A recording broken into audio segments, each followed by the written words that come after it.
Hello all, this is Terror on the Wall, and today I'm going to be showing how to slay Aberrant Spectres. So there's actually two methods to be doing this. The first one involves your prayer. So what you're going to want is, what you're going to want to bring as far as items go, or equipment goes, is you need a flare helmet or a nose peg, otherwise the Aberrant Spectres will lower your stats to near zero, and you won't be able to do any damage to them. For your necklace, you're going to want an Amulet of Fury or Amulet of Glory. For your cape, probably just the best cape you can get, but if you happen to have a Soul Wars cape, use that. For your body and legs, just use whatever gives you the best prayer bonus. For your shield, if you have a shield with a really good prayer bonus, use that. If not, don't be afraid to use Rune Defender or something. As far as your weapon goes, you can use a whip, you could use a Saradomin sword, whatever you really prefer. Saradomin sword also has a prayer defense or a prayer bonus, so that would help. Gloves are pretty standard. Boots. If you have boots that increase your prayer, that's fine. Go ahead and use those. I just prefer dragon boots because they increase your strength bonus. Your ring, you're probably going to want a Ring of Wealth. I really can't think of any exceptions for this method.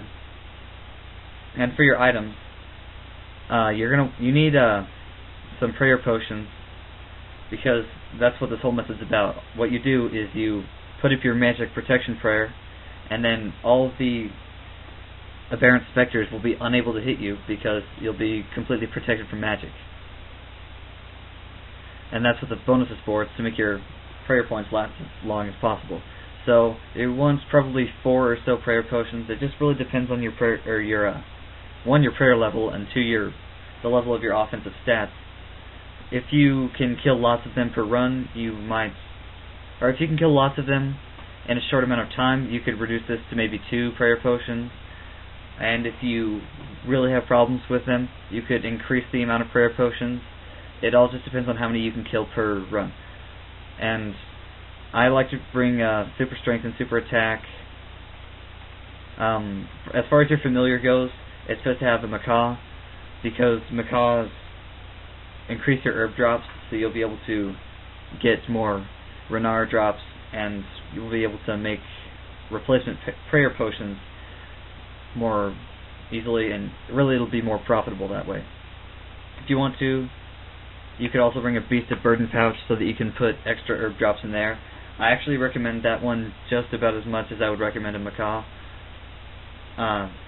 If you have a Ring of Slaying, now would be the time to be using it, because the Ring of Slaying can teleport you directly to the Slayer Tower, which is where the Aberrant Spectres are, and the Ring of Slaying would cut so much time out of your task, just because you could get there so quickly. And if you bring a Ring of Slaying, you could teleport. You could bring some sort of teleport to any other bank. So if you have a Ring of Slaying, you could bring a Ring of Dueling, so you could just teleport to Castle Wars and teleport straight back. If you're like me and don't really want to be using your Ring of Slaying, I'm bringing Law Runes and Dust Runes, so that I can teleport to my house and use my Canvas teleport portal there and get right back to the bank. And yeah, that's kind of all I need to explain for this method. Now we'll be going on to the other method of slaying Aberrant Spectres. Okay, here's the items you're going to need if you're going to use the other method. The only change in equipment is that you need as much magic defense bonus as you can get. So I use Guthix Dragonhide, but it's exactly the same as Black Dragonhide. Just use the best Dragonhide you can use for the magic bonus. And as far as your shield goes, the same as before. Use either not the same as before. Use a Defender if you want to, but if you want a magic defense bonus, use a Dragonfire shield or a Mind shield or an Elemental shield. It really doesn't matter, but all those things have good defense bonuses, and it would be really advantageous. And as far as items go, things aren't much different. Just make sure you have, In my case, I like to bring Enhanced Excalibur because it raises my defense and heals me. If you want to, you could bring a Super Defense Potion in its place. The runes are the same as before. Familiar this time should be a Bunyip, because the Bunyip can heal you without, any catch. The only catch is that it's in your familiar slot, and it does heal you quite a bit of health over time. As far as food goes, just bring a bunch of really cheap food. They can hit you pretty often, but if you bring a whole bunch of cheap food, it really shouldn't be too much of an issue. And from Canfist, here is how you get to the Slayer Tower.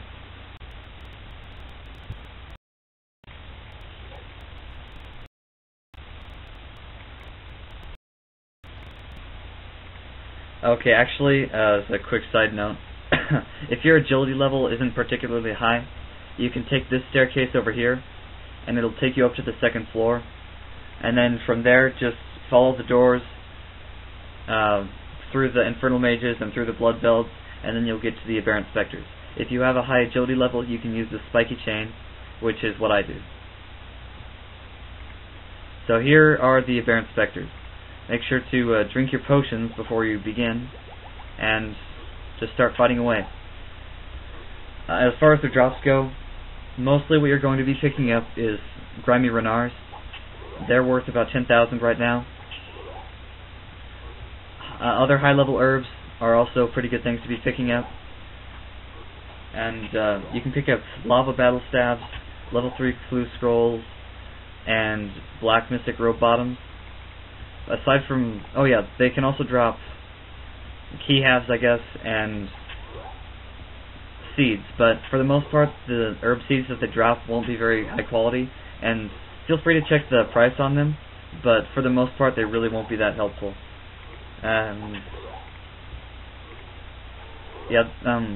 When you're finished, I'll have a segment that shows what your typical drops will look like. Oh, hey, look, a Rune Full Helm. I guess that's another drop that they have that's pretty good.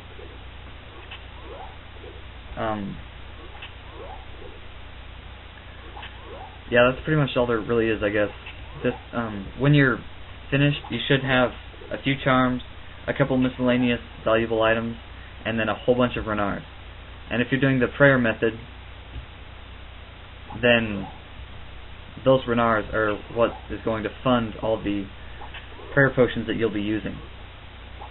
Also, sometimes they'll be hitting you just really hard over and over and over, and you will have you'll still have inventory space left over after they've been you'll still have inventory space left over after you get through all your food. In that case, just use your Magic Protection Prayer or your Deflect Magic Prayer, which I guess most people wouldn't really be using that because most people don't have curses on all the time. But for normal people, a Magic Protection Prayer would do just fine. Just use the Magic Protection Prayer to help you fill up the rest of your inventory slots with valuables after you're finished. Also, you'll notice right here I got a Snapdragon Seed, which is actually a fairly rare drop of theirs. It's worth about 100,000 right now, and that was very fortunate. I'm actually getting a really lucky first few drops. But really, I guess that's all you need to know as far as they go. Now, I guess I'll show you some of what your inventory will look like, and an example of using the home teleport to get back to Canfist. Here is a fairly common example of what your inventory will look like after each run. So, right here I just have mostly Renars, plus a couple of other herbs that are worth quite a bit. Total value nearly 150,000, and I've only been here for 10-15 minutes, so it's not a bad task at all. As far as charms go, they drop a pretty good percentage of blue charms in comparison to the other charms. And here's how you can use your teleport to house spell to get here quickly.